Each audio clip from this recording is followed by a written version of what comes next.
Tara took a sip. She thought nothing of it. The wine was exceptional. A bold California Cabernet, the kind that arrived in a glass as confident as the restaurant that served it. Latitude was warm, candlelit. One of those places on Manhattan's Upper West Side that whispered money without ever raising its voice. The kind of place where the breadbasket alone cost someone's dignity. And Devin was deep in a story about a waterfront development deal in Miami, his voice smooth and certain, his gestures perfectly measured. Tara smiled at the right moments, laughed when it seemed appropriate, reached for the wine again. That was when something shifted. Not dramatically. Not the way it happens in movies where the chandeliers blur and the music collapses into darkness. It was quieter than that. Subtle, like someone had dimmed the volume of the world by 30%. Her thoughts, which were usually sharp and fast and always 3 steps ahead, started arriving a beat too late. As though they were wading through something thick. She set the glass down. Devin was still talking.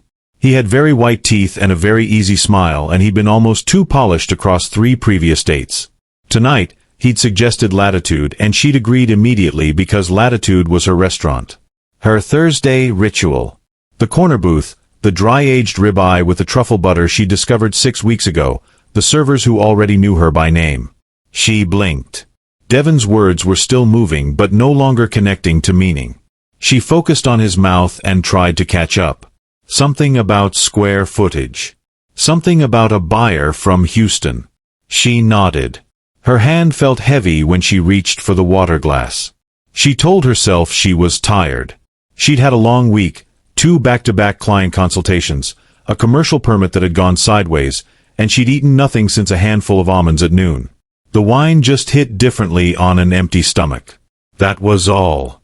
Except her body didn't believe her. Her chest felt tight in a way that had nothing to do with Cabernet and everything to do with something deeper, something biological. The part of a woman trained across generations to notice when something is wrong, even when the brain is too polite to say it out loud. Something is wrong. She pressed her fingertips flat against the white tablecloth. The texture felt distant. She looked at Devin. He wasn't talking anymore. He was watching her, and his expression had shifted. The easy smile was still there, but beneath it lived something else. Something patient. Something waiting. "You okay?" His voice was gentle. Concerned. A performance so seamless she almost believed it. "You look a little flushed." "I'm fine," she said. The words came out thick. She heard herself say them and they sounded borrowed. "Maybe some air."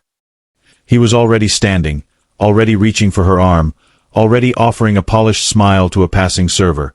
The comfortable confidence of a man who had done this before. That thought broke through the fog like a blade. She pulled her arm back, or tried to. Her arm moved, but not fast enough. Not with enough force. Devin's grip adjusted like he'd expected exactly that. "Easy," he said softly. Still smiling. "I've got you." Nobody in the restaurant was looking at them. Why would they? They looked like a couple. A man steadying his girlfriend who'd had one too many. Nothing to question. Except the security camera mounted in the upper left corner of the dining room was recording everything. And the man watching that camera feed from the floor above had stopped breathing. Upstairs, the private level above Latitude's main dining room didn't exist on any public floor plan. It didn't appear in the restaurant's permits. It had its own elevator, its own entrance code, and its own particular silence. The silence of a place where consequential things were decided quietly. Jeremy Keith stood in front of a monitor the size of a conference table. Around him, 3 members of his executive team were midway through a quarterly earnings briefing. Projections, asset repositioning, a supply chain issue that required his sign-off before midnight Eastern. Papers were being pointed at. Someone was walking through a logistics forecast. Jeremy was no longer listening. His eyes were fixed on camera 7. Dining floor. Corner booth. His head of private security, Grant, materialized at his elbow. Grant had been with Jeremy for 11 years and could read his employer's stillness the way other people read language. He looked at the monitor. He saw what Jeremy was seeing, the woman in the corner booth. The way her hand moved too slowly toward the water glass. The man beside her, now rising, gripping her arm with the specific grip of someone who had no intention of being refused. Grant turned to the room. Everybody out. The briefing ended immediately. Jeremy stood completely still for 4 seconds. He watched Devon's hand on Tara's arm. He watched her try to pull back. He watched Devon smile at the server. Then he straightened his jacket. Which exit is he routing her toward? Grant was already on his radio. Front car is positioned. Black Suburban. No plates. Jeremy moved to the private elevator and pressed the button for the dining floor. Grant spoke quietly into his radio as the doors closed. Nobody leaves through the front. Move the car. Downstairs, a parking attendant approached the black Suburban and very politely explained there was a curb issue requiring the vehicle to be repositioned. The driver had no choice but to comply. The elevator opened. Jeremy Keith stepped onto the dining floor. 3 servers stopped mid-motion. The hostess straightened immediately. The floor manager turned from a nearby table and went visibly rigid, because in 5 years of running Latitude service, he had never once seen the owner walk the floor during dinner service. Not once. Jeremy walked through the dining room the way he walked through boardrooms and acquisition meetings, like he had nowhere more important to be and absolutely nothing to prove. His eyes were fixed on the corner booth. Devon had Tara half out of her seat, his arm around her waist, still performing the attentive partner for anyone who glanced over. Jeremy reached the table and sat down. Not across from them. Not beside them. He pulled out the empty chair, Devon's chair, and lowered himself into it with the ease of a man settling into his own living room. He looked at Devon and said, very pleasantly, "I don't believe we've been introduced." Devon went completely still. Not the stillness of surprise, the stillness of calculation. His smile stayed in place, because men like Devon had practiced their smiles the way other people practiced instruments, until the expression could operate on its own regardless of what was happening underneath it. "Hey." Devon's voice stayed warm. "We were just heading out. My lady isn't feeling. She's not your lady." Jeremy said it the way you'd correct a minor factual error. Gently. Precisely. Without hostility. With absolute authority. Devon looked at him properly for the first time. He took in the suit, bespoke, dark navy, the kind that cost more than most people's cars. He took in the stillness, the way 2 men had appeared at the edges of the room without seeming to move. He looked back at Jeremy's face. Something behind Devon's eyes recalculated. "I own this restaurant," Jeremy said. He reached across the table and moved Tara's wine glass to the far end. Calmly, like it was simply in the way. "I make it my business to check on guests who appear uncomfortable." "She's fine." Devon's arm was still around Tara's waist. "We're fine." Jeremy looked at Devon's arm. Just looked at it. Said nothing. Didn't need to. The arm came away from Tara's waist. Even through the fog thickening behind her eyes, Tara felt the shift. She felt Devon's grip loosen. She felt the cool air where his arm had been. She turned her head slowly toward the man now sitting across from her. Tall, lean, blonde, blue-eyed, wearing a suit that cost more than her rent, and her brain, running at half capacity, tried to make sense of what she was seeing. "There's a car outside that's going to take you home."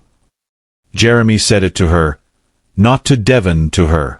His voice dropped just slightly, like the rest of the room didn't exist. "You're safe." "Who are you?"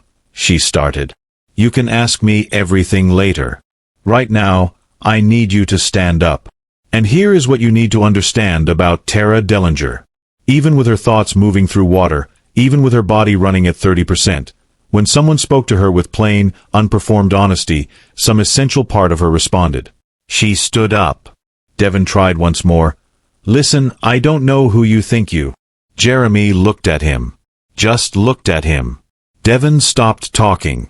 Devon, who had run variations of this operation in 4 different cities. Devon, who had never once been rattled. Who held a manufactured identity and an immaculate record. Devon looked into Jeremy Keith's eyes and felt something he hadn't felt in a very long time. He felt like prey. "Enjoy the rest of your evening," Jeremy said. "It's already been covered." He stood. He steadied Tara with one hand at her elbow and walked her out of the dining room. Not fast, not urgently. Calmly. The way you'd walk someone you'd known for years. The staff parted. Nobody stared. The floor manager held the private elevator door open. The doors closed. Devon sat alone at the corner booth with 2 wine glasses and a breadbasket and the particular sensation of a plan disintegrating in real time. He looked at his phone. He needed to think, because whoever that man was, he had not made a single threat. Had not raised his voice. Had not called security or made any kind of visible scene. He had simply sat down and dismantled everything using eye contact and 3 sentences. Devon had dealt with power before. He had sat across from men who led organizations that operated in shadows. None of them had felt like that. The men who did it quietly were the ones you needed to fear. He left 4 minutes later without finishing his meal. The Suburban was gone. He stood on the sidewalk in the sharp autumn air of the Upper West Side and dialed a number he was supposed to call only in emergencies. It rang 4 times. "There's a problem," Devon said. Upstairs in the private elevator, Tara was leaning against the wall because standing required more effort than it should. The man in the navy suit stood 2 feet away, not touching her, watching her with the focused attention of someone monitoring something that mattered. "What did he put in my drink?" she said. Her voice was steadier than she felt. "We're going to find out." "That's not an answer." "No," he agreed. "It's not." The elevator opened into a room she wasn't prepared for. Clean lines, low lighting, a deep leather sofa, a chef's kitchen, a floor-to-ceiling window with all of Manhattan laid out below it, blazing and relentless and beautiful. A doctor, an actual physician, she would learn later, was already there, medical bag open, waiting. Tara stopped walking. "Who are you?" she asked. The man in the navy suit stood by the elevator. "Right now, I'm the person who got you out of that booth. The rest we can discuss when your head is clearer." She looked at the doctor, the room, the city burning below the glass. She looked back at him. "I don't have your name," she said. "Jeremy Keith." She repeated it slowly, like she was storing it somewhere important. Then she walked to the sofa, sat down, and let the doctor take her blood pressure. She kept her eyes on Jeremy the entire time. He met her gaze without looking away. Neither of them said another word. The doctor worked quietly. Outside, Manhattan moved on without them, indifferent and glittering and completely unaware that the night had already changed 3 people's lives. She woke to light. Not the harsh, disorienting glare of somewhere dangerous. Soft light. Morning light. The kind that came through quality blackout curtains that were doing their best but couldn't entirely stop a Manhattan sunrise from doing what it did. Tara lay still for 3 full seconds before she moved. She'd done this since she was a little girl growing up in Atlanta, when her grandmother told her the first thing you do when you wake up somewhere unfamiliar is listen before you move. So she listened. Quiet. Real quiet. The expensive kind. She sat up. The guest room was understated and precise. Ivory walls, dark oak floors, one piece of original art above a low walnut dresser that she recognized as a mid-century abstract worth more than her car. Her heels were by the door, placed neatly. Her bag was on the chair across the room, closed and undisturbed. On the nightstand, a bottle of alkaline water, a packet of electrolytes, and a folded piece of heavy cardstock. She picked it up. "You're safe. There's food in the kitchen when you're ready. Your clothes are in the ensuite. No name. No explanation. No apology." She read it twice. Then put it down. Then picked it up and read it again, as though it might say something different. It didn't. She found the ensuite. Her dress from last night was hanging neatly, not strangely, just hung up as if someone had thought about the wrinkles. A brand new toothbrush sat on the sink counter, still sealed in packaging. A folded bath towel. Someone had considered every practical detail and nothing sentimental. She showered, not because she felt safe, but because she needed to feel like herself before she dealt with whatever this was. When she came out, Jeremy Keith was in the kitchen. He was standing at the stove, which surprised her. He was making eggs, which surprised her more. He'd changed into dark trousers and a charcoal gray shirt, no jacket, sleeves pushed to the forearm. He had the focused look of someone who applied complete attention to whatever was in front of him, including, apparently, scrambled eggs. He heard her come in and turned. "How's your head?" "I'd like my phone," she said. He nodded toward the kitchen counter. Her phone was there, fully charged. She crossed the room and picked it up without looking away from him. 14 missed calls. It felt like a compromise. He stood on the opposite side and drank his coffee and let her eat without filling the silence. She hated that she appreciated that. "The man at dinner," she said finally. "Devon." "Yes. You knew something was wrong before I did. Our security cameras flagged the behavior. He put something in your drink." She set her fork down. She'd known. On some level, her body had told her. But hearing it said plainly in a quiet kitchen over scrambled eggs made it land differently. Made it real in a way the foggy, frightened version of last night hadn't let her fully feel. What did he give me? Something that metabolizes in roughly 6 hours. The physician ran a tox screen last night. You're completely clear by now. She was quiet for a moment. Why did he do it? Jeremy looked at her steadily. That's the part we're still working on. She caught the "we," filed it away. You said last night the rest could wait until my head was clearer. She pushed the empty plate aside. My head is clear. He put his coffee cup down. He looked at her the way he looked at everything, like he was processing multiple variables simultaneously and waiting until he had sufficient data before speaking. The man's name isn't Devon, he said. That's the first thing. She had suspected this. Hearing it still felt like stepping off an unseen curb. His real identity is still being verified, Jeremy continued. What we know is that he isn't a real estate developer. His entire online profile was created recently. His phone number traces to a prepaid registered out of Cincinnati. How do you know all of this? He didn't answer that question. He moved to the next fact instead, which was its own kind of answer. He's done this before. Different cities, different targets. He's very practiced. Targets. She repeated the word. What does he do with them? Jeremy held her gaze. He delivers them. The kitchen went very quiet. Tara's hands were flat on the counter. She was keeping herself extremely still because if she didn't, something might crack open inside her. She was 29 years old. A freelance interior architect from Atlanta, living in a Brooklyn studio she'd spent 8 months making beautiful. She took her grandmother to Sunday brunch. She tipped her servers 30%. She drove a 7-year-old Accord she'd named Gerald. And she was standing in a stranger's kitchen being told she had almost been delivered somewhere, by a man who had sat across from her for 3 dates and smiled and asked all the right questions. The intimacy of it, the careful targeting, the manufactured trust, was something she hadn't fully let herself feel yet. Why me? She asked. Her voice was very quiet. Jeremy was quiet for a moment. We're working on that. She nodded once. She picked up her phone and opened a rideshare app. Tara. It was the first time he'd used her name. She didn't know why it stopped her. It did.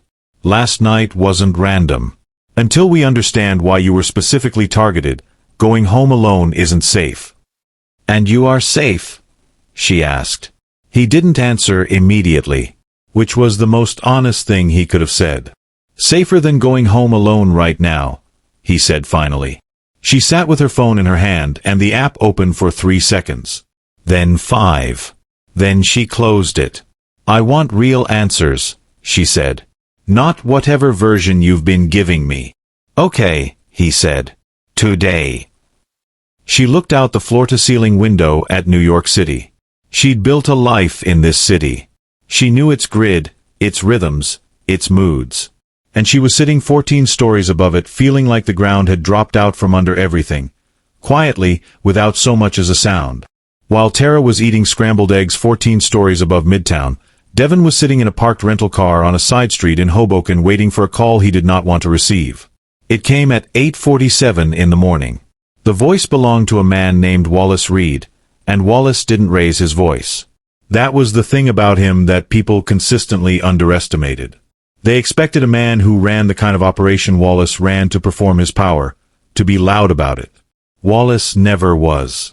He spoke the way actuaries spoke, precisely, without feeling, entirely focused on what the numbers meant. "Tell me what happened," Wallace said. Devon told him everything. The restaurant. The owner appearing from nowhere. The calm, the terrible, absolute calm of the man. The way two security personnel had materialized without anyone seeming to move.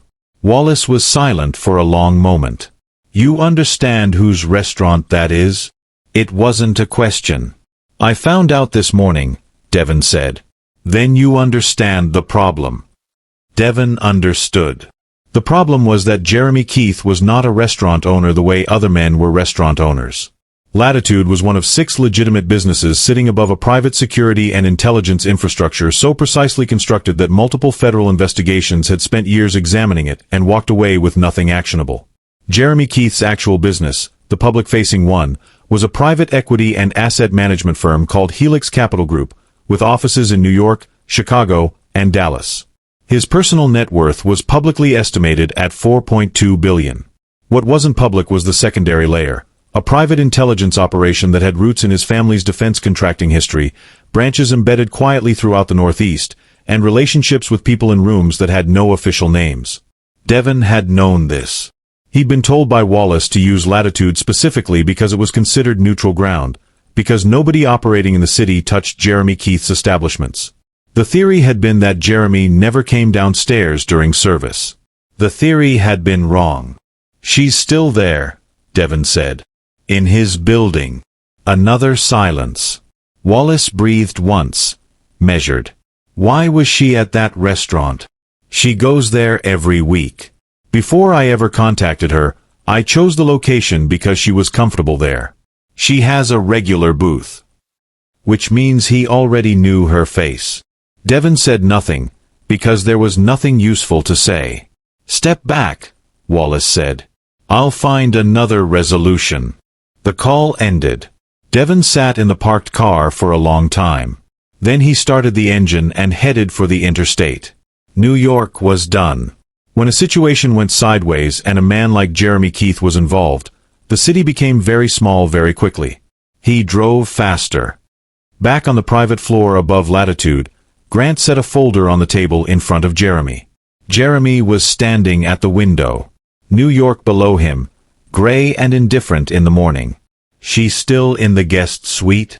Grant asked. "She ate," Jeremy said. "You made her breakfast." "She hadn't eaten." Grant looked at him for a moment. In 11 years, he had learned not to comment on certain things. He opened the folder instead. His operational name is Devon Ash. His actual identity is still being cross-referenced, but we have enough. He's been working with Wallace Reed's network for approximately 18 months. 3 previous operations we can confirm, 1 in Charlotte, 2 in Philadelphia. All 3 targets were women. All 3 were handed over without incident. He paused. "Until last night." "Why her specifically?" Grant turned to the second page of the folder. 10 months ago, she was contracted by a commercial real estate LLC called Meridian Property Consultants to design the interior conversion of a warehouse facility on the Lower East Side. Full layout, permits, structural assessments, electrical mapping, the complete package. He tapped the page. Meridian Property Consultants is a shell. It belongs to Wallace Reed. Jeremy went very still. "She filed those permits with the city," Grant continued. "She has original floor plans, measurement records, load-bearing assessments, the complete interior documentation of a building Wallace uses as a logistics transit point. She has no idea what the building actually is. But she has information about its interior architecture that he can't have existing in someone's professional records." "She's a loose end," Jeremy said. "An extensively documented one." Jeremy looked at the folder, at the background photo of Tara attached to the file. A candid shot, pulled from social media. She was laughing at something off camera, standing outside somewhere sunny, completely unaware. She had gone to work, done her job thoroughly, filed her permits properly, and in doing so had accidentally stepped into the center of something that had absolutely nothing to do with her life. "Does Wallace know she's here?" Jeremy asked. "He will be within the hour. Devon will have reported." Grant's expression shifted slightly. "The board is asking for a status update. They're aware something happened at the restaurant last night. Tell them the situation is being managed." "Is it?" Jeremy picked up the folder and walked toward the kitchen where Tara was, where the plate he'd made her sat, where she had her phone in her hand and an app open and was deciding. He stood in the doorway and watched her close the app. He felt something shift in his chest that he did not examine closely. "It will be," he said. He walked in. He sat across from her. And he gave her the real answers she'd asked for. Not all of them, not the parts that would send her running before he could keep her safe. But enough. The building. The permits. Meridian Property Consultants. The fact that she had unknowingly documented the interior of a facility that a very dangerous man used for purposes he couldn't afford to have on record. He watched her face as she absorbed it. He watched the fear move through her, and then something sharper move in behind it. She was quiet for a long time. Then she said, "I have the original floor plans on my laptop at home. I filed the city copies, but I keep my originals." Jeremy looked at her. "That means Wallace doesn't just have a problem with what's in my head." She held his gaze. "He has a problem with what's on my hard drive." She was right. He hadn't thought about the hard drive. "My apartment isn't safe," she said. "No," he agreed. "So what do we do?" That word again. She'd said it without thinking and didn't take it back. Jeremy looked at this woman who had come to his restaurant every Thursday for 6 weeks, ordered the same meal, sat in the same booth, sketched in her notebook between courses, and had absolutely no idea that the world beneath the world she lived in had already marked her as a problem to solve. He made the decision that Grant would later describe as the most consequential thing he had ever watched his employer do. "Stay here," he said. 2 days. We handle it. Then you go home." She looked at him for a long time. "And if I say no? Then I'll have someone escort you home and post security outside your building and hope it's enough." He held her gaze. "But it might not be." She set her phone face down on the counter. She looked out at the city. She stayed. Not because she fully trusted him. Not because the fear had gone anywhere. She stayed because she was Tara Dellinger, and Tara Dellinger had never once in her life run from a problem when she had enough information to face it. Right now she had very little information, which meant she needed more before she could make any real decisions. And the most information in the room was sitting across from her in a gray shirt, drinking his second coffee of the morning. She asked for a phone charger. He produced one without comment. She asked for a change of clothes. A woman appeared within 20 minutes with a shopping bag from a boutique 2 blocks away. The right size. No explanation of how they knew. She didn't ask.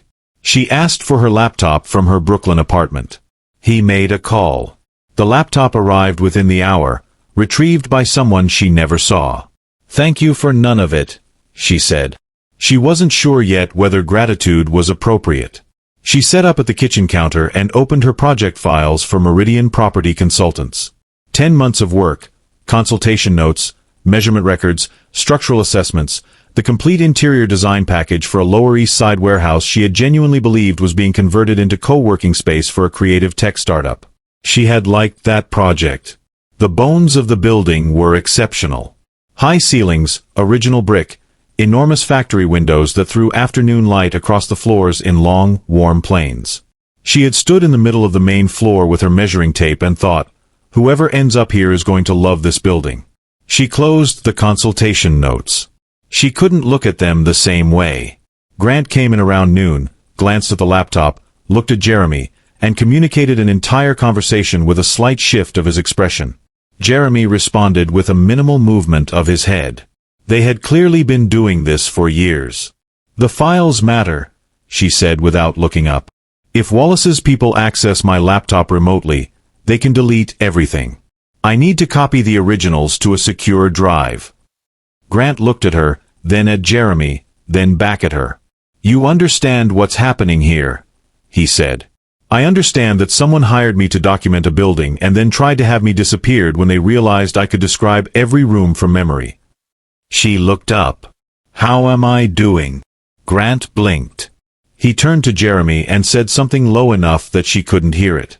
Jeremy responded just as quietly. What was that? Tara asked. He said you were sharper than expected, Jeremy said. I told him I was aware. She looked at him.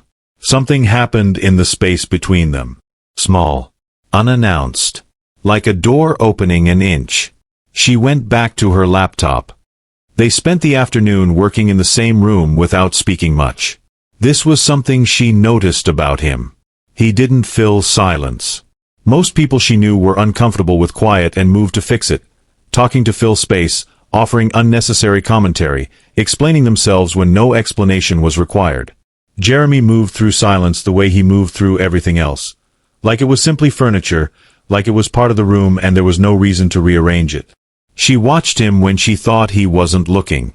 Phone calls he stepped away to take, conducted with the low, clipped efficiency of someone managing many simultaneous situations. Documents Grant brought that he read and annotated in a black pen with very small, precise handwriting. Emails he typed fast with both hands. He carried a great deal. She could see the weight of it, the way it moved through the room without changing his face. At some point, he made coffee. He brought her a cup without asking. She almost said she didn't want it. It was very good coffee.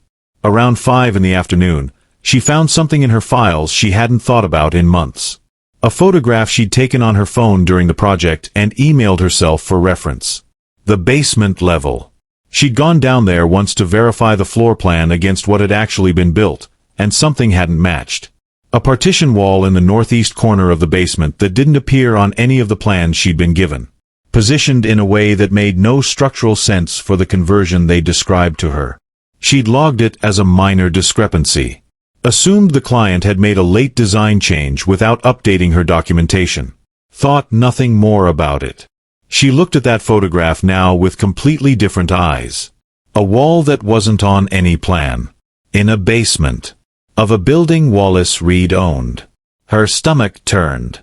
She carried the laptop to where Jeremy was working and turned it to face him. There's a room behind this wall, she said. It isn't on any permit I filed because it wasn't on any plan I was given. Someone built it while I was working the project, or before. Jeremy looked at the photograph. Something moved behind his eyes. Or before, Grant said from across the room, where he'd been quiet long enough she'd half forgotten he was there. How large? Jeremy asked. His voice was completely level. She traced the wall in the photograph and estimated from memory. Large enough, she said quietly. The room was silent. Jeremy sat back. He looked at the photograph for a long time. Then he took a slow breath. She saw something happen in his jaw, a muscle tighten and release. A brief, controlled moment of something that wasn't quite anger but lived in the same neighborhood. He's been using it as a transit point, he said. Not to her, to Grant. Not for storage. Transit. He stood up. How long has this facility been operational? Based on when she completed the project, Grant said, checking his phone, approximately 9 months. 9 months. Jeremy repeated it quietly. He walked to the window.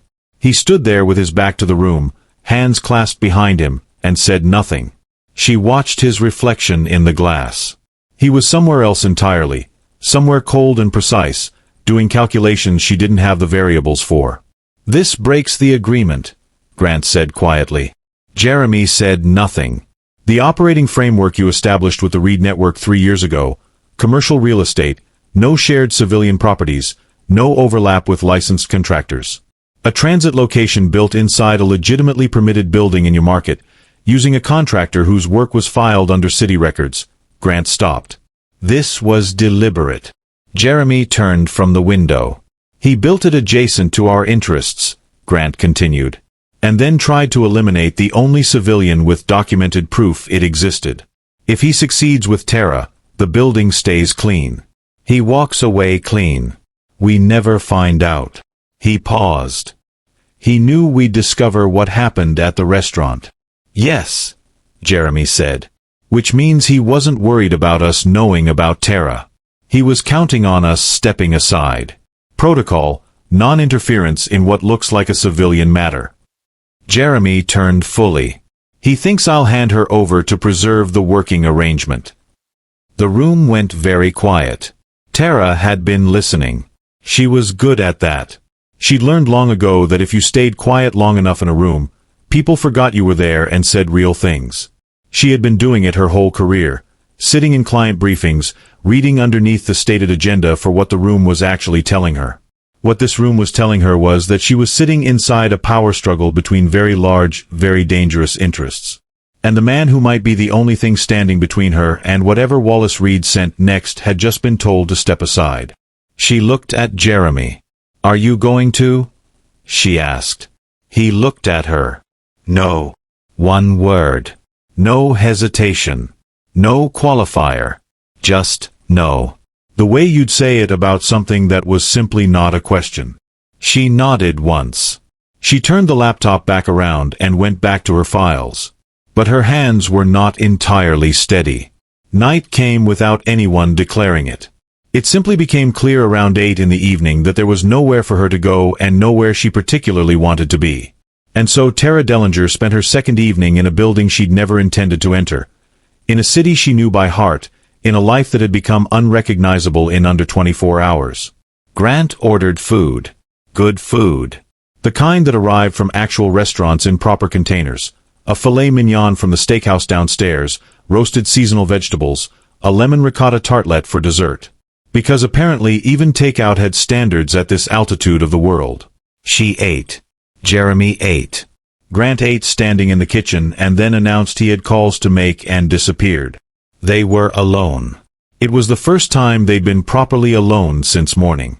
Tara was very aware of it. She was fairly certain he was too, but he showed nothing, which was its own kind of information. She pulled her sketchbook from her bag. She always had it. Had carried one since she was 17, and a teacher told her she had a gift for reading space and she should use it. She opened to a blank page and started drawing. Not floor plans, not building layouts, just lines. She did this when she needed to think. Let her hand move and trusted her brain to work underneath. He noticed the sketchbook. Of course he did. "You were drawing at the restaurant," he said. "Every Thursday. Same brand of notebook," he added. "You go through about one every 2 months." She looked up. "You watched the cameras that closely?" He didn't answer, which was its own answer. "What do you draw?" he asked. "Spaces. Buildings. Sometimes people." She paused. "Mostly what I see when I look at something and imagine what it could become." He was quiet for a moment. "Show me." She almost said no. She was protective of her sketchbooks. They were the honest version of her. The version that existed before she put on the professional composure and told clients what they needed to hear. She looked at him across the coffee table. Then she turned the book and slid it across. He picked it up. He looked at it with the same quality of attention he gave everything. Serious, unhurried, genuinely looking. He turned pages slowly. Didn't say anything for a long time. "This one," he said. He turned the book back to face her. It was a drawing she'd done of Latitude's interior from memory, one evening at home after a particularly good Thursday. The height of the ceilings, the way the light fell in layered planes, the exact proportions of the dining room. She'd drawn it because the space had moved her aesthetically. She felt warmth rise in her face. "You drew my restaurant," he said. "I didn't know it was yours at the time." She reached for the sketchbook. "What do you think of it?" "The space." "I think someone with real taste designed it," she said. "The way the light is structured, it's intentional. Most restaurant owners install the same 3 pendant fixtures everyone else uses and call it atmosphere. This was actually considered." "I designed it," he said. Worked with an architect. But the concept was mine. She looked at him differently than she had all day. The executive calls, the precise red pen annotations, the practiced silence, all of it shifted into a new configuration. A man who noticed light and proportion. Who had opinions about space. The corner booth, she said. The way it's positioned, you can see the entire room from it, but someone walking in can't immediately see you. There's a partial wall that creates privacy without isolation. That was deliberate. Yes, he said. Why? Because some people need to observe a room before they commit to being in it. She looked at him for a long time. Are you describing the booth or yourself? Both. She pulled the sketchbook back into her lap. Outside, Manhattan continued being itself, all that noise and light and relentless motion. Why do you watch the cameras? She asked. The dining floor. Why sit up here and watch it? I don't usually. But you were there on Thursdays. For how long? She asked. How long were you watching? From the second week you came in. She'd suspected. Hearing it said plainly did something to the air between them. That should probably bother me more than it does, she said. Yes, he agreed. Why didn't you come downstairs? He looked at his hands for a moment. Then at her. Because if I came downstairs, I couldn't pretend I hadn't been watching. The room was very quiet. She didn't look away from him. He didn't look away from her. This was the kind of moment that asked you something about who you were and what you were willing to admit. She looked away first. She opened the sketchbook to a new page and started drawing. But after a few seconds she said, without looking up, for what it's worth, I always tipped extra on Thursdays. The ribeye alone was worth the commute from Brooklyn. The chef would appreciate hearing that, he said. He doesn't believe the seasonal menu is landing. It absolutely is, she said. That's what I've been telling him. She almost smiled. Made sure she didn't. I need you to tell me about Wallace Reed, she said, still looking at the page. Not the version where you protect me from information. The real version. He was quiet long enough that she looked up. The real version is complicated, he said. My whole life became complicated 36 hours ago, she said. I can handle complicated. He leaned forward, forearms on his knees, and looked at her directly. And then Jeremy Keith told her the truth. Not a version of it. Not an edited summary. The real architecture of what he actually operated, the legitimate business surface of Helix Capital Group, the private intelligence infrastructure underneath, the network of relationships with government and enforcement figures that had kept certain operations running quietly for a decade. The working arrangement with Wallace Reed's organization that had kept a specific piece in 3 major markets for 4 years. The clause in that arrangement about civilian contractors, civilian buildings, legitimate businesses, and exactly how Wallace had violated every part of it, deliberately, and then tried to remove the one person with documented proof. She listened to all of it. She didn't interrupt. She didn't flinch. When he finished, she was quiet for a while. So you're not just a restaurant owner, she said. I'm also a restaurant owner. But primarily, he didn't finish. And these people you have arrangements with, she said, they want you to step aside. Yes. But you said no. Yes. That has consequences for you. Yes. You knew that before you said it. Yes. She was quiet again. She looked down at the sketchbook. She'd been drawing without realizing it. She looked at what she'd drawn. It was him. Seated exactly where he was sitting, forearms on knees, looking at her. She closed the sketchbook fast. What happens next? She asked. Tomorrow we find a resolution that doesn't require the arrangement to collapse entirely, he said. Wallace overreached. There are people on his side who know it. We find leverage and we use it precisely. He paused. And when it's resolved, you go home. Your records are protected. Your name appears nowhere in this. Your life goes back to normal. And between now and then, you stay where I can make sure you're safe. She closed the laptop. She stood. She walked to the window and looked at the city for a long time. She could see Brooklyn from here if she looked at the right angle. She could see the grid she'd learned to navigate before she'd learned to drive. "I want to help," she said. "I know that building better than anyone. Every entrance, every structural detail, every room." "I know," he said. "Then stop planning around me and plan with me." He looked at her for the longest moment of the night. "Okay," he said.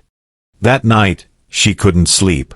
She lay in the ivory room with Manhattan outside the glass and her brain refused to quiet. She kept replaying the sequence. The dinner, the sip, Devon's voice saying easy like he meant it. Someone had mapped her patterns. Found her routine. Identified the exact place where she felt safest, and sent a man in to weaponize that safety against her. The intimacy of that, the careful, deliberate surveillance of her ordinary life, was something she hadn't let herself fully feel yet, because she'd been too busy doing. In the dark, with nothing left to plan, she let herself feel it. It was awful. She got up. The main room was quiet. Manhattan was quiet the way it got quiet at 3 in the morning. Not silent, never silent, but lower.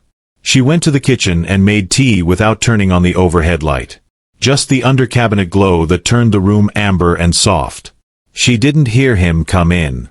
She just looked up and he was there in the doorway, clearly awake, clearly not surprised. "Couldn't sleep," she said. "Not a question." "I don't sleep much," he said. She poured a second cup and slid it across the counter without asking. He came in and took it. He sat on the opposite side of the island and they both held their cups and looked at the amber light and the city beyond the glass. "Can I ask you something?"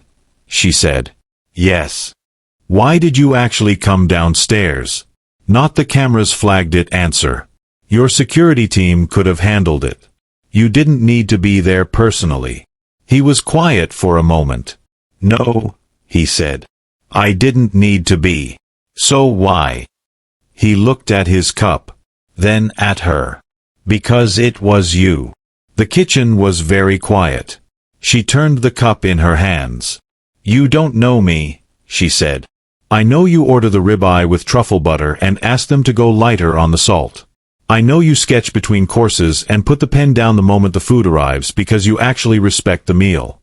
I know you always thank your server when the food comes and again when they refill your water." He paused. "I know you sit in the corner because you need to see the room before you can relax in it." She was very still. "I know you look at something on your phone sometimes and laugh. And then look up like you want to share it with someone. And then remember you're alone and look back down." He paused. "I thought about that more than I should have." She didn't say anything. She didn't trust herself to say anything that wasn't too much or too little. So she said nothing. They sat in the amber light with their tea and the city moving below them at its 3 a.m. register. After a while she said, "I came to Latitude the first time because of the rain. I was going to wait it out and leave. I almost didn't stay. I know. Walk in, no reservation." "But the ribeye," she smiled despite herself. "I was 3 bites in and I thought, whoever created this menu understands that things that shouldn't go together can make something better than either of them alone." He looked at her. She looked back at him. "That's good cooking," she said. "That's good design. That's—" She stopped. "That's what happens sometimes," he said quietly. "Between different things." She put her cup down. She needed to not be looking at him. "This is a terrible time to feel whatever this is," she said. "Yes," he said. "It is. There's a dangerous man trying to erase me from the public record, and you're in the middle of a high-stakes power situation, and we've known each other for 2 days. 1 day and 23 hours, he said. "Are you correcting me?" "I'm being precise." She almost laughed. She stopped it just before it fully arrived. "Okay," she said. She picked up her cup. "We feel this after. When it's resolved.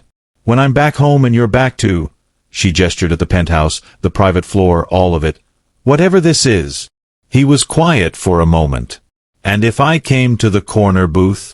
She looked at him. "I thought you didn't come downstairs." Maybe I'd make an exception. She held his gaze for 3 full seconds. Then she picked up her cup and walked back toward the hallway. At the door she stopped, without turning around. "Thursday," she said. "I'm always there by 7. She went back to bed. This time, she slept. He stayed in the kitchen for a long time after, in the amber light with a half-empty cup of tea, with the particular stillness of a man who has just made a decision he didn't know he'd already made. Grant arrived at 6:45 in the morning with his face arranged in the careful expression he used when the news was bad and he didn't want his employer to see how bad he thought it was. Jeremy saw through it in under a second. "Wallace made contact," Grant said. He set his phone on the table, screen facing up. A message. Formal, brief, the language of men who had decided to be civil about something ugly. Wallace Reed was invoking the conflict resolution clause in their working arrangement. He was formally requesting that Jeremy transfer Tara Dellinger to a neutral third party for situation management, citing that she was a civilian contractor in possession of proprietary operational information that posed a risk to a jointly protected commercial interest. He was using the arrangement they'd built to protect civilians, to demand the woman the arrangement was supposed to protect. The audacity of it was almost architectural. Wallace had built this in layers. The building, the breach, the attempt to remove Tara, and now this. If Jeremy refused, he was the one breaking the working arrangement. If he complied, Tara disappeared and the evidence of Wallace's violation disappeared with her. Jeremy read the message twice. He put the phone down. "His associate, Brennan, has been copied," Grant said. He responded this morning supporting Wallace's invocation as a legitimate request. Grant paused. Brennan knows exactly what Wallace is doing. He's protecting his own position by standing behind it. If Wallace goes down, the scrutiny lands on everyone adjacent. "The board wants an answer before noon," Grant added. Jeremy stood. He walked to the window. He stood there in the early morning light with his hands behind his back and his jaw tight. Grant waited. He'd learned that the waiting was part of it, that Jeremy's best decisions came from a place that needed room to breathe. Tara appeared from the hallway. She had clearly heard enough. She was dressed, sketchbook tucked under one arm, laptop under the other. She looked at Grant. She looked at Jeremy, still at the window. She read the room in under 3 seconds. "He found a way to use your own framework against me," she said. Not a question. "Yes," Grant said. She set her things on the table. She opened the laptop. "Then we have until noon to make the framework argument irrelevant." She looked at Grant. "What do you have on the building's full financial trail? Shell company registrations, permit filings, anything in the public city record?" "I can have it pulled. I filed those permits under my LLC," she said. "Which means my professional documentation is already woven into his ownership chain. And if his chain has illegal money moving through it," she tapped the laptop, "my documentation becomes the thing that places the construction within that timeline. That's not a loose end he can erase. That's a paper trail already sitting in public city records." Grant looked at her. Then at Jeremy, who had turned from the window. "She's right," Jeremy said. He looked at Grant. "Pull the full shell company chain. Every registration, every intermediary, every account movement you can find. I'll have it within the hour." Grant left the room. Tara opened her files. Jeremy came to the table and sat across from her. Within 5 minutes, they were working side by side. Nobody commented on how natural it felt. The hour was quiet and focused. She organized her documentation in a sequence that told a story. Permit filing dates, construction sign-offs, the discrepancies she'd logged about the basement wall, the photographs she'd taken throughout the project. Jeremy made calls, short, clipped, conducted in the precise shorthand of someone managing information under time pressure, cross-referencing what Grant's team was pulling on Meridian Property Consultants.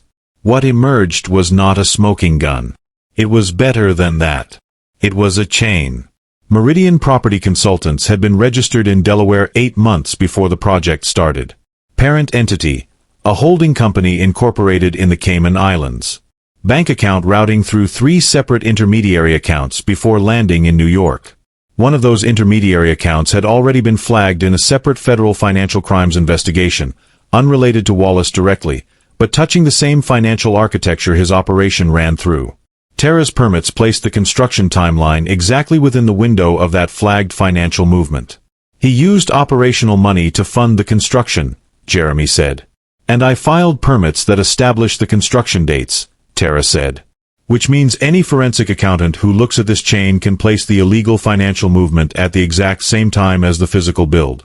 They're not separate events. They're the same event. She looked up at him. Who do you have at the federal level? He held her gaze. You're asking if I have contacts in federal law enforcement. You run a private intelligence operation. You've kept federal investigators away from it for a decade, which means you understand exactly how they think and exactly who to hand this to in a way that lands specifically on Wallace and leaves everything else intact. He was quiet. I'm not asking you to expose yourself, she said. I'm asking you to use what you know to protect both of us. He looked at her for a long moment. Then he picked up his personal phone. There's a deputy director at the Financial Crimes Enforcement Network, he said. We have a mutual understanding.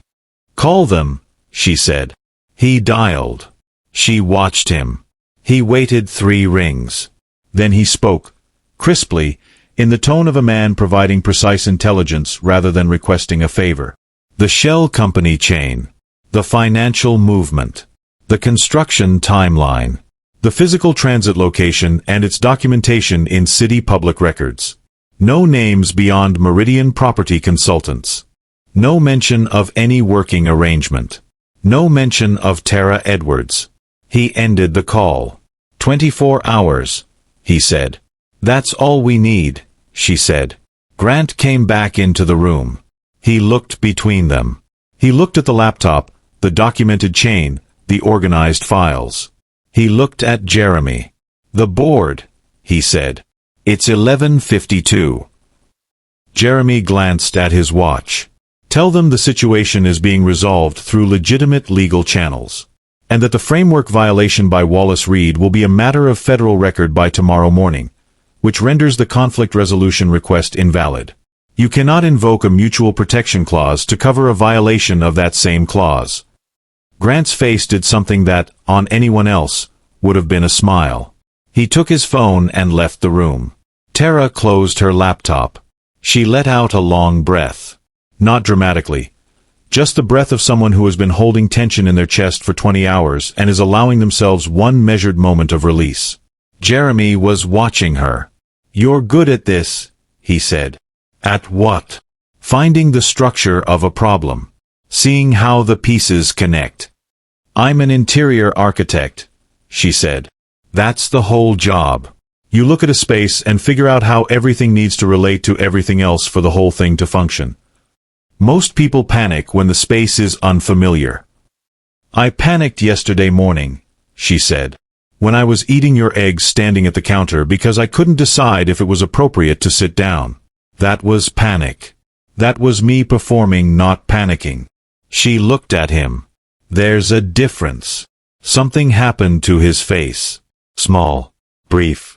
Not quite a smile. The shape a smile leaves behind when the person isn't quite ready to allow one.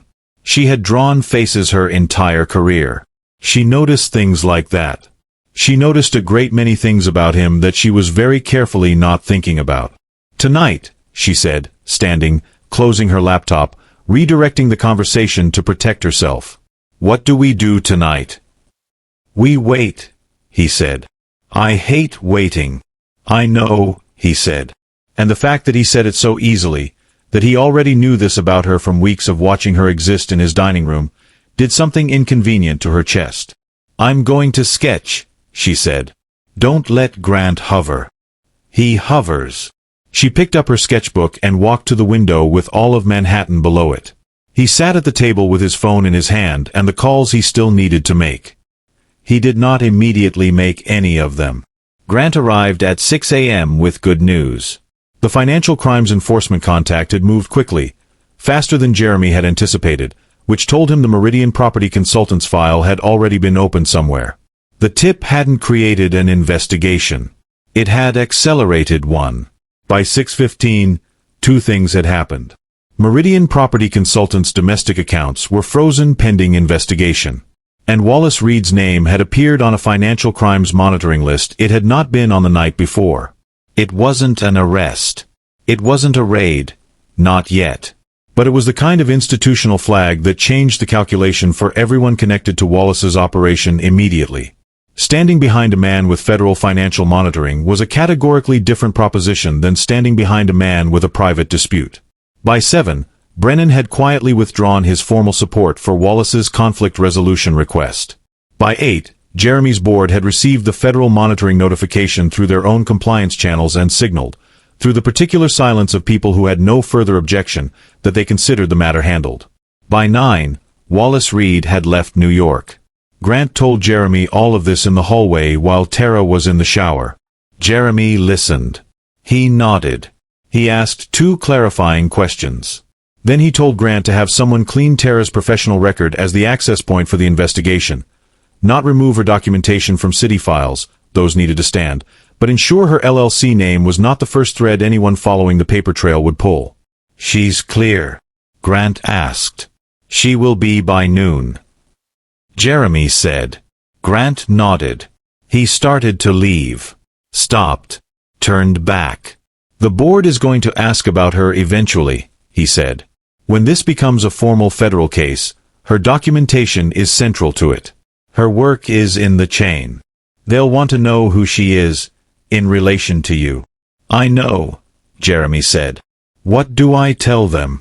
Jeremy was quiet. He looked toward the hallway where the sound of the shower had just stopped, where a woman with a sketchbook and a precise understanding of how spaces worked was getting ready to go back to her life. "Tell them she's under my protection," he said. "Permanently." Grant had been with Jeremy Keith for 11 years.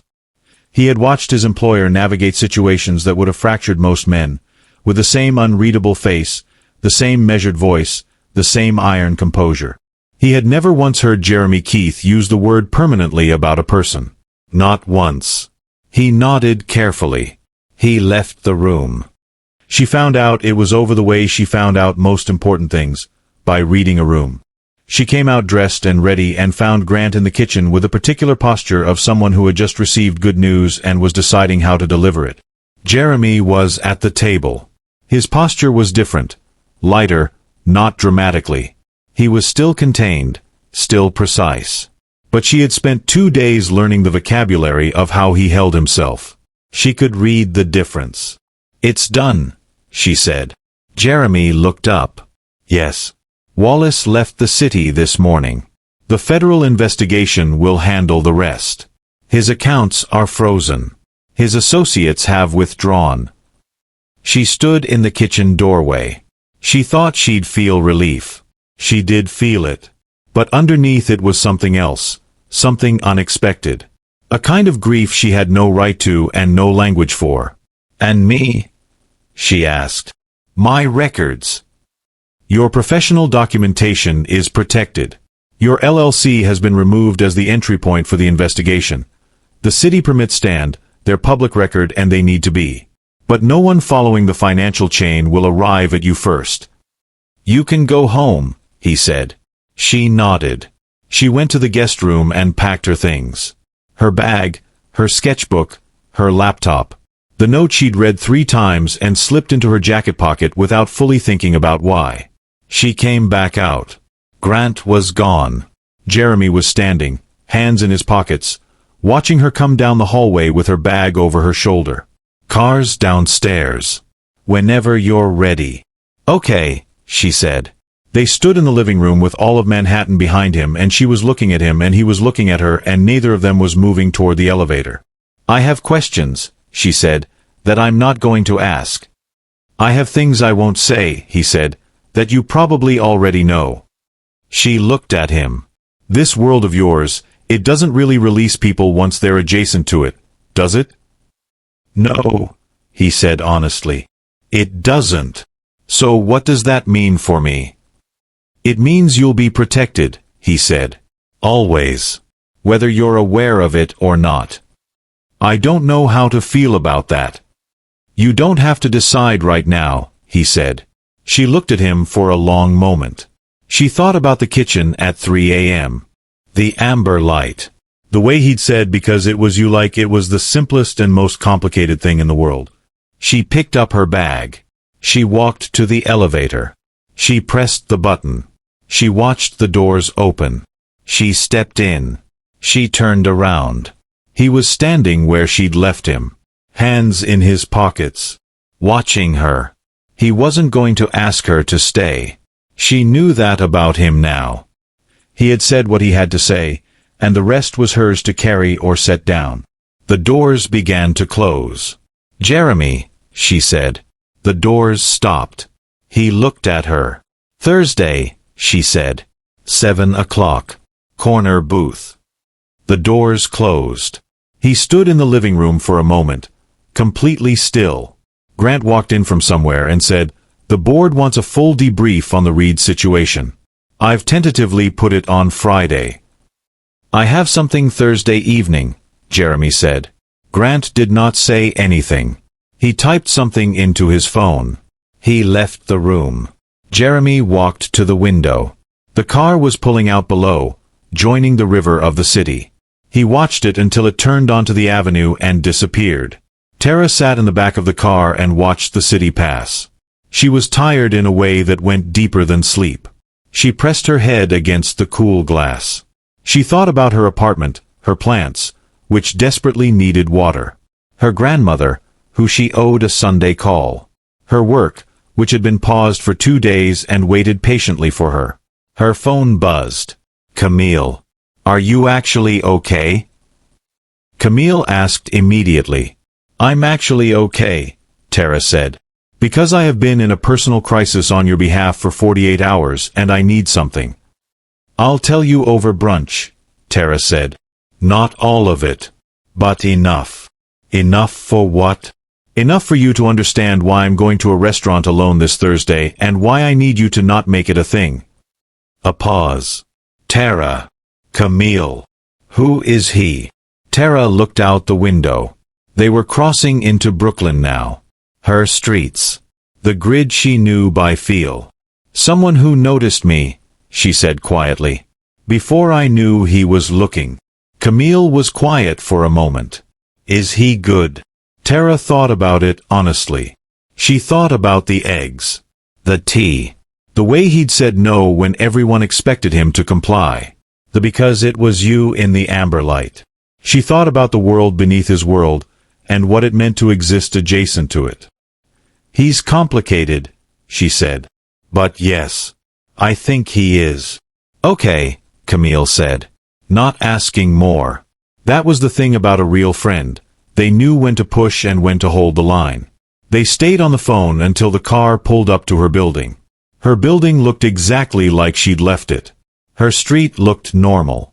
2 days ago, normal felt unremarkable. Right now it felt like something worth protecting. She went inside. She watered her plants. She called her grandmother. She sat at her drafting table and opened her sketchbook to the page she'd shut too quickly the night before. The sketch of Jeremy Keith, forearms on knees, looking at her. She looked at it for a long time. Then she turned to a fresh page and started drawing Latitude's dining room from memory. The corner booth.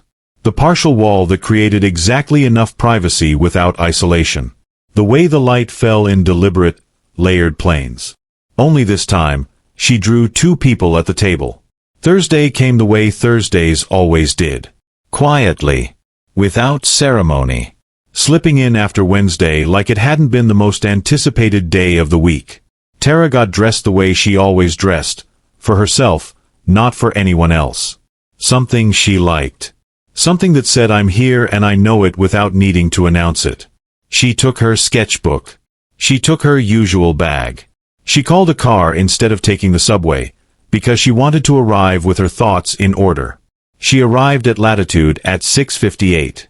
The host, the same woman who had worked the front for as long as Tara had been coming, smiled at her in a way that was different from all the previous Thursdays. Not dramatically. Just warmer. With a small additional quality that said, "You're not just a regular here anymore." "Ms. Dellinger," she said. "Your table is ready." Tara didn't mention that she hadn't made a reservation. She followed to the corner booth. The partial wall. The exact angle from which you could see the whole room before the room could fully see you. She sat down. The sketchbook came out. She opened it. She looked around the room from her booth the way she always did, letting the space settle around her, taking inventory. The other tables. The low music. The way the light did exactly what she'd told him it did. Intentional, layered, considered. Her meal arrived without her ordering. She looked at the plate. The dry-aged ribeye with truffle butter and roasted fingerling potatoes that had started everything 6 weeks ago. Perfect. Exactly as it always was. She picked up her fork. She looked at the camera in the upper left corner of the dining room. The small red light blinked steadily. She raised her water glass, just slightly. A small, private toast to no one she could see. Upstairs on the private floor that appeared on no public floor plan, Jeremy Keith was at his desk with Grant standing across from him, delivering the end-of-week operational update. Accounts, projections, a logistics issue in Chicago that needed a decision, 2 board callbacks, and on the monitor on the far wall. Camera 7, dining floor, corner booth, a woman raising a water glass. Jeremy picked up the glass of water on his desk. Grant stopped his report mid-sentence. He looked at his employer holding a water glass toward a monitor. He looked at his notes. The Chicago situation, he continued carefully. Do you want me to handle it? Yes, Jeremy said. His eyes were still on the monitor. Grant handled many things. He added Chicago to the list. He gathered his papers. He walked toward the door. Stopped. He had been with Jeremy Keith for 11 years. He had watched him navigate things that would have broken most men. He had watched him be brilliant and controlled and, occasionally, lonely in the specific way of people who are surrounded by work and very rarely by anything else. He had watched him look at that dining room camera on a Thursday evening for 6 weeks with the particular quiet of a man who wanted something he wouldn't let himself go down and get. Sir, Grant said. Jeremy looked at him. The report can wait until morning. Jeremy looked at him for a moment. He put the water glass down. He looked at the monitor. Camera 7. Corner booth. A woman eating her meal and drawing in her sketchbook, sitting in a space that had been designed for people who needed to see the room before they could settle into it. He stood up. He straightened his jacket. He walked to the private elevator and pressed the button for the dining floor. When the doors opened, he stepped out. The staff saw him first. 3 servers paused. The hostess straightened. The floor manager turned from a nearby table and went visibly still, because in 5 years of running Latitude service, the owner had never once walked the floor during dinner service. Jeremy walked through the dining room, through the soft music and the low amber light and the tables of people having ordinary Thursday evenings that wouldn't change them, and he reached the corner booth. Tara had her fork halfway to her mouth. She lowered it. She looked at him standing at the edge of the booth, hands at his sides, his face doing the thing it did when he was trying not to show more than he intended. You're on the dining floor, she said. I am, he said. You don't come to the dining floor. I know. She looked at him. She looked at the seat across from her. She looked back at him. Sit down, she said. He sat down. A server appeared, a young woman who had seen a great deal in her time at Latitude but had never once witnessed the owner sit at a table. She recovered professionally. Can I bring you anything, Mr. Keith? Tea, please. Thank you, Serena. The server left. Tara picked up her fork and went back to her meal because she was going to finish her ribeye, and she was not going to let the situation make her nervous when she had specifically decided she would not be nervous. He watched her eat. He didn't rush to speak. How's the board? She asked. Satisfied, he said. The federal investigation is moving. Wallace won't be in a position to cause problems for a long time. She nodded. Good. The tea arrived. He thanked the server by name. She noticed that. She'd noticed it the first time too, that he knew his staff's names, all of them. She filed it in the place she kept the things that told her who someone actually was when nobody was performing. I have a question, he said. You can ask, she said. Why Thursday? She looked at him. What do you mean? You could come any evening. The kitchen is consistent 7 days a week. The booth is always available. He held her gaze. Why Thursday specifically? She thought about it. She hadn't actually thought about it before. It was simply what she'd always done. When I was a kid, she said slowly, my dad used to take me to dinner every Thursday. Just the two of us. It was his one consistent day off. We'd go to this barbecue spot on Peachtree and he'd let me order everything I wanted and we'd stay until they started stacking chairs. She paused. He passed when I was 19. I think, she looked at the table. I think I've been trying to recreate that feeling ever since. Somewhere that's mine. A weekly thing that's reliable. He was quiet, listening in the way he listened, with his full self. Latitude started feeling like that, she said, before I even realized it. And now? He asked. She looked at him across the table, in the corner booth with the partial wall and the layered light and the camera blinking red in the upper corner. Now I know the owner, she said. Something happened to his face. That shape a smile leaves when the person isn't ready to fully allow one. Except this time it went a step further. This time it became the actual thing. Jeremy Keith smiled. It was brief, small, like a door opening all the way for just a moment. She thought about all the people in this restaurant right now who had no idea what that looked like. And she felt something quietly extraordinary about being the one sitting here to see it. She went back to her meal. He drank his tea.